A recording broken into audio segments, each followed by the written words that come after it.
ছাইরে কত কবি কাঞ্চন, পৃথিবী উল্টে পাল্টে হয়ে ধ্বংস হয়ে যাবে, তাও আমার মনে। কারো দিকে হাত বাড়াবে না, হাত তো দূরের কথা, কারো দিকে স্যাপও ফেলবে না। আচ্ছা, আমার নামটা যে কাঞ্চন, সেই নামটাকে আমি নিজে নিজে বানায় রাখছি। তুই ক সাহেব আলী? এতদিন তো কাঞ্চন নাম নিয়ে কোনো সমস্যা হয়নি, নাম কাঞ্চন হলি মনির সাথে মিলিয়ে রাখতে হবে। কি বুঝছিস তুই আমার? হ্যাঁ কি রে পোকাইয়া, তোর একটা কথা কই। এই পুকাইরে কবি না, আমার নাম জুলহাস কই দিচ্ছি। জয়স্কর জু হলো হয়কার হাত অন্টার সব। তালিবারে পুকাই রাখার নাম শোন, নাম পুকাই রাখো আর গ্যাগা ম্যাগা স্যাগা যাই হোক, সেটা কোনো সমস্যা না। নিজে একটা সুন্দর ফাইন নাম নিয়েও কথা বলাই যায়। দেখেছো সাহেব আলী, সামান্য একটা নাম নিয়ে পুকাইরে কিরম ভেজাল করতেছে। আর তালিবারে ওই নবাব আলী লীলে খেলা নিয়ে প্রতিবাদ কেবা করে হবি। এই কাঞ্চন তো ঠিক কথাই কইছে রে। শোন, এই নাম নিয়ে ভেজাল ভেজাল করলি পারে ওদিকে দেখা যাবে না বুঝিয়া মনে মনে মন মিলে আমাকে সর্বনাশ করে ফেলাবে নি। ঠিক আছে, তোর কথা আমি মানলাম, কিন্তু ওই কাঞ্চন ভালো করে বুঝিয়ে কম, সেজন্য মনির দিকে হাত বাড়াবে না যায়। আচ্ছা ঠিক আছে, আমি কারোর দিকে হাত বাড়াইলাম না, কিন্তু কেউ যদি উল্টে আমার দিকে হাত বাড়িয়ে আসে, তখন আমি কি করব? সেই ডিসিশনটা এখন ফাইনাল হয়ে যাক। মুখ ছাইরে কত কবি কাঞ্চন, পৃথিবী উল্টে পাল্টে হয়ে ধ্বংস হয়ে যাবে, তাও আমার মনে। কারো দিকে হাত বাড়াবে না, হাত তো দূরের কথা, কারো দিকে স্যাপও ফেলবে না। তোকে এসব কীর্তি করার দেখে আব্দুল জব্বার ভাইয়ের সেই গানটার কথা আমার মনে হচ্ছে।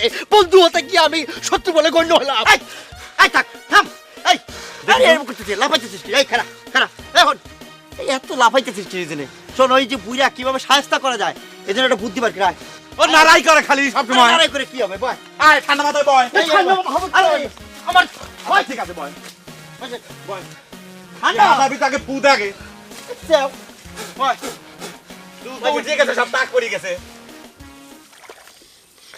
তোমার এই মেয়েটাকে আমাকে দাও খোরশেদ।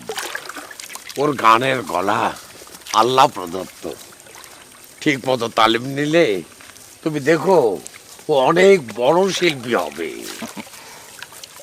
কি যে কোন ওস্তাদ জি, আমাকে মতো চাষা বসার মাইয়া বড় হবি, মধ্যিখান থেকে ওর গানের পোকা মাথায় দিয়ে সংসারে কাজ কাম আর শেখা হবি নে।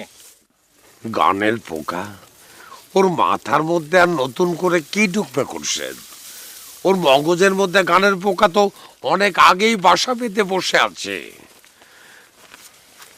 ওর এই প্রতিভাকে নষ্ট করো না খোরশেদ। কি যে ভেজাল করেন না ওস্তাদ জি, গ্রামে তো বড় লোকগুলো অনেক মেয়ে আছে, তা করে আপনি গান শিখান, কুসুম সব শিখবে না। গরিব মানুষ, 2 বছর পরে বিয়া দিয়ে দেবো, মিটে যাবে। ঠিক আছে, যে 2 বছর ওর বিয়ে না হয় সেই 2 বছরই ওকে আমার কাছে দাও খোরশেদ। পেটে ভাত যা ঠিক মতো জোটে না, তাক নিয়ে গান শেখানোর জন্য এত অস্থির হয়ে গেলেন কিসের জন্য ওস্তাদ জি? বুঝলাম না। শুধু ভাতের চিন্তা করলে তো হবে না খোরশেদ, গানের চিন্তাও করতে হবে। পৃথিবী থেকে সুর বিদায় নিলে শুধু ভাত খেয়ে জীবন বাঁচবে না খোরশেদ। তোর মেয়েটির মাঝে অনেক প্রতিভা আছে, ওকে আমার কাছে দাও খোরশেদ।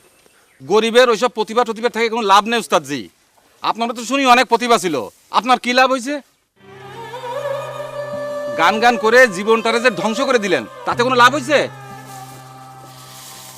তোমার সব কথাই আমি মানছি খোরশেদ,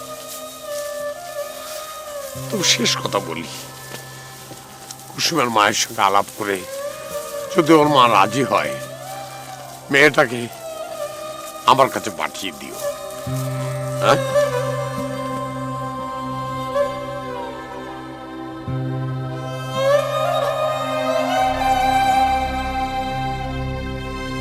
যা মা যা, ঘরে যা।